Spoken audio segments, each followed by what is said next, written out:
I mean, it has to be important to be willing to lose your head. The issue was, could the church be independent in England? Henry VIII wanted to be the head of both church and state. And he manipulated the parliament and the convocation of bishops to get them to recognize him as the emperor of England.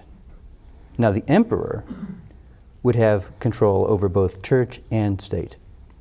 Thomas More fought to the death to prevent that.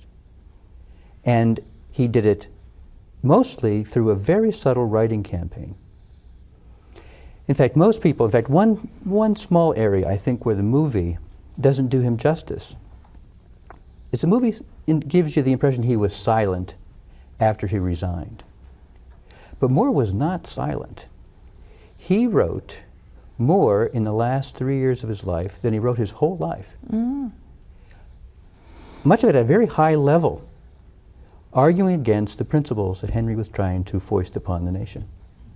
He was arguing against Henry's paid propagandists. He was arguing against a legal scholar named Christopher Saint Germain, who was a 70-year-old scholar who wanted the church to be controlled by the state. Mm. And that was the essential issue. You know, could the king be the head of a spiritual body? But it had a lot to do with his wife, did it not? That's what started it, yes. But curiously enough, More was willing to accept that because it was accepted by Parliament. Henry VIII, divorced his wife Catherine. It couldn't be done through Rome, and so he broke with Rome, made Cranmer his archbishop. Cranmer then gave Henry the divorce, and Henry married Anne Boleyn, his second wife.